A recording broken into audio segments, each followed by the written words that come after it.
नमस्कार दोस्तों, agri with Anil online classes में आपका हार्दिक स्वागत है। मैं अनिल कुमार।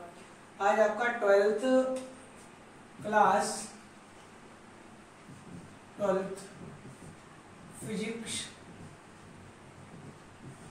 फिजिक्स का आज हम पढ़ाते हैं प्रत्यावर्ती धारा जनित्र। प्रत्यावर्ती धारा जनित्र। तो प्रत्यावर्ती धारा जनित्र के बारे में पहले तो डायग्राम बनाते हैं।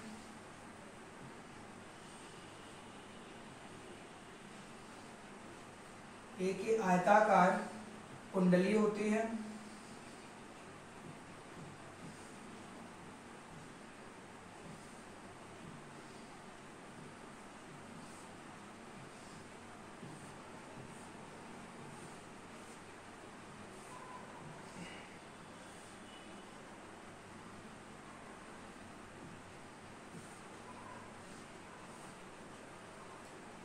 N और S।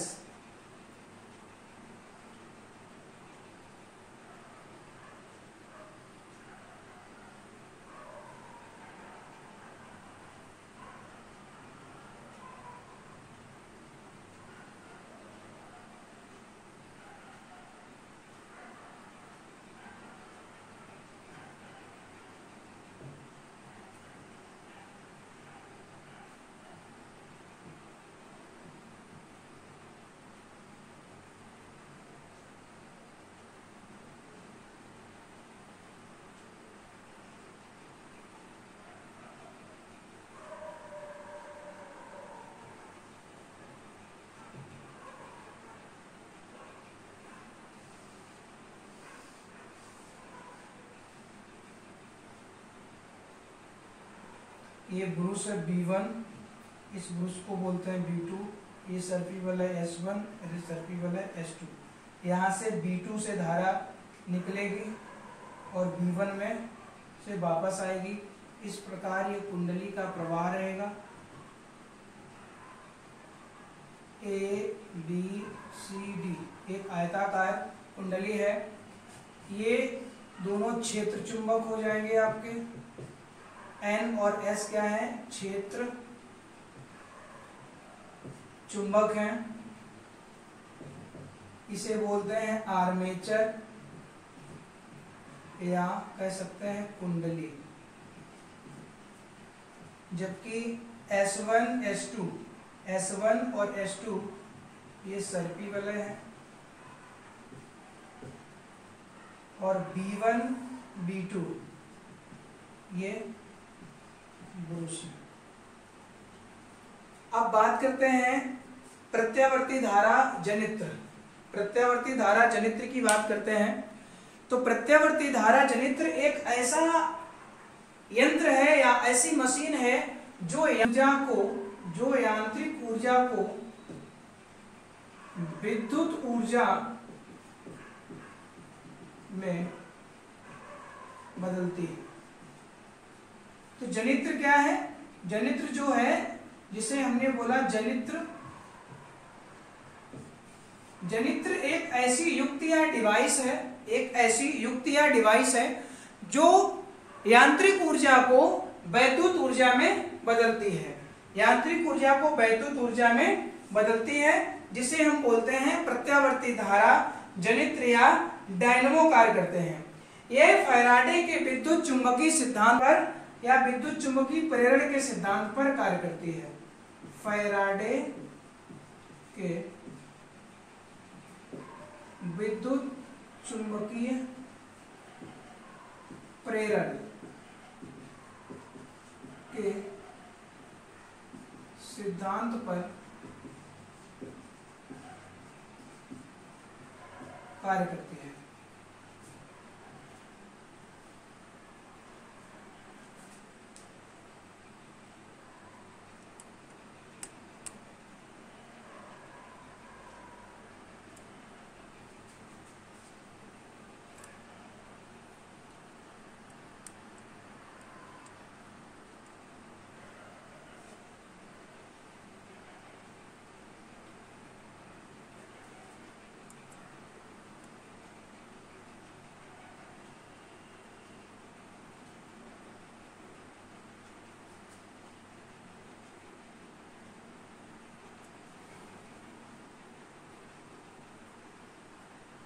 तो यदि प्रत्यावर्ती धारा जनित्र की बात करते हैं, जैसा कि आपके सामने दिया गया है, ABCD आर्मेचर कुंडली है और इसमें कुंडली को N और S दो क्षेत्र चुंबक के मध्य में रखा गया है। इसमें S1 और S2 दो सर्पी वलय लगे हुए हैं और सर्पी वलय पर दो तांबे की पत्ती होती है जिनको ब्रुश बोलते हैं, जो B1 B2 लगे हुए हैं। पूछा जाता है कि वैद्युत जनित्र है क्या? तो वैद्युत जनित्र यांत्रिक ऊर्जा को वैद्युत ऊर्जा में बदलने का एक उपकरण है जो यांत्रिक ऊर्जा को वैद्युत ऊर्जा में बदलता है। अब बात करते हैं इसकी संरचना।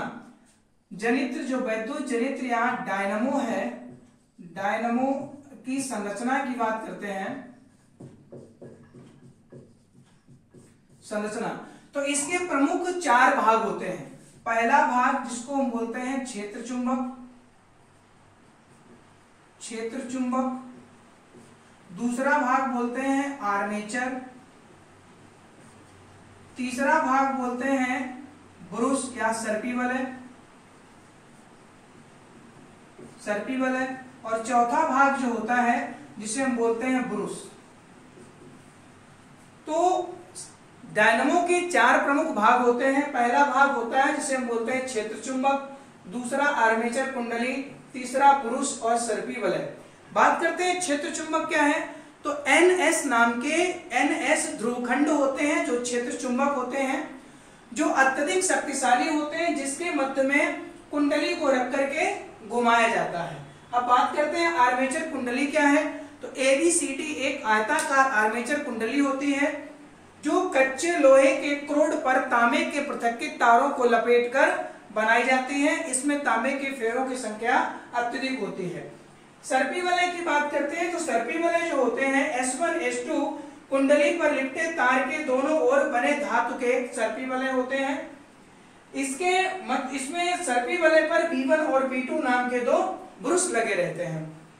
सिद्धांत की बात करते हैं, तो जब कुंडली को क्षेत्र चुंबक के मध्य में रख करके घुमाया जाता है, जब कुंडली को शक्तिशाली चुंबक के मध्य में रख करके इस कुंडली को आयताकार को घुमाया जाता है, तो इसमें जो वैद्युत बल रेखाएं हैं, उत्पन्न वैद्युत बल रेखाओं में बंद कुंडली को शक्तिशाली चुंबकीय क्षेत्र में रखकर घुमाया जाता है, तो इससे गुजरने वाला चुंबकीय फ्लक्स, इससे गुजरने वाला चुंबकीय फ्लक्स की संख्या में लगातार परिवर्तन होता रहता है। जब कुंडली को किसी शक्तिशाली क्षेत्र चुंबक के मध्य में रख करके घुमाया जाता है, तो इस पर गुजरने वाला जो चुंबकीय फ्लक्स है उसमें बार बार परिवर्तन होता है और ये परिवर्तन होने के कारण इसमें एक वैद्युत वाहक बल उत्पन्न हो जाता है। और वैद्युत वाहक बल जब उत्पन्न हो जाता है तो इसके कारण कुंडली में वैद्युत वाहक बल के कारण घुमाने में किया गया जो कार्य है, व्यय यांत्रिक ऊर्जा है, वो किसमें परिवर्तित हो जाती है, वो वैद्युत ऊर्जा के रूप में परिवर्तित डायनमो या प्रत्यावर्ती प्रकार से का सिद्धांत की पुष्टि होती है।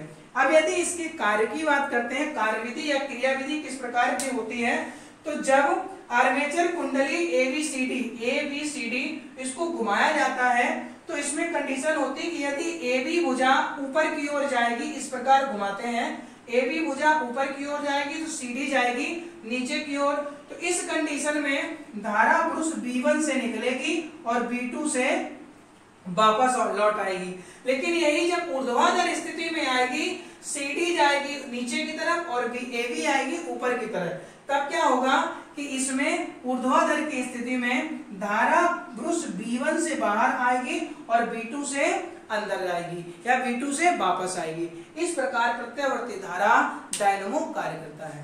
दोस्तों इसको 2-3 बार आप रिवाइज करिए और ये आसानी से याद हो जाता है। इस प्रकार का क्वेश्चन आता है तो ये कम से कम 5 मार्क्स का आता है, 5 मार्क्स का क्वेश्चन आएगा। अगली वीडियो के लिए आप चैनल को सब्सक्राइब कर लीजिए। इसी प्रकार से सारे जितने भी आपके लॉन्ग क्वेश्चन आ जाएंगे सारों को हम डिफाइन कर देंगे। जय हिंद दोस्तों।